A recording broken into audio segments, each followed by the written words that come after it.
Let's focus now on, we'll leave our bulla intact, and let's focus on our middle meatus antrostomy. Could I have the side-biting punch, please? Right-sided, yes. So one of the things anatomically we need to appreciate is that immediately anterior to the natural ostium of the maxillary sinus is where we'll run into the nasolacrimal duct. So we really don't want to backbite anterior to that structure. That's a good anatomic landmark that protects the nasolacrimal system.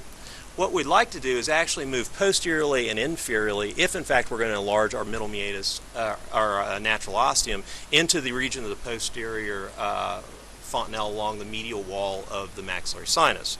So one easy way to do this under direct visualization is actually to take a side-biting punch and move inferiorly and downward.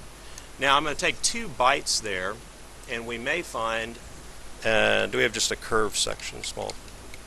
Actually, it's a frontal sinus seeker. I'll take this one actually. We can see that we've got just kind of a small opening, and you can actually tailor your maxillary antrostomy to the amount of disease within this area.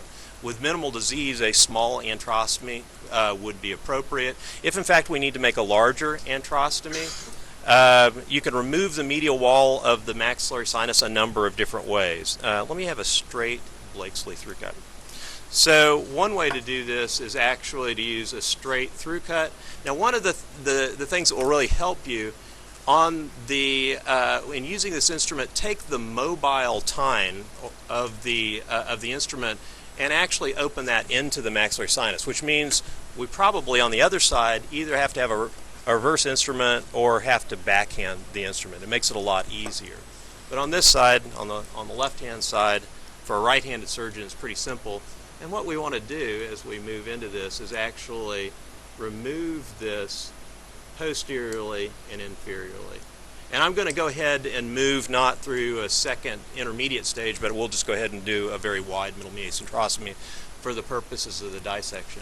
And we've moved inferiorly within that posterior fontanelle space.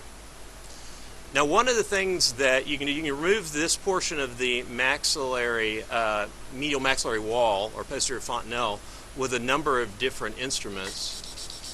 I tend to like to use the microdebrider right here. We don't have much suction, so we'll go ahead.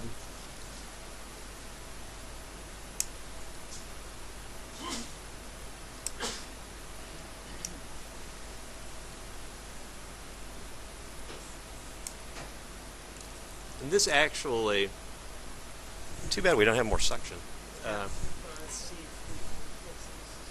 So we'll leave that. Normally I'd use a microdebrider and just trim that up. So now we can actually look into the maxillary sinus. We can see that bulge out laterally is, generally speaking, although you don't see it very well defined, the region of the infraorbital nerve. We can see the posterior wall of the maxillary sinus, which would be the anterior wall of the pterygo maxillary fissure.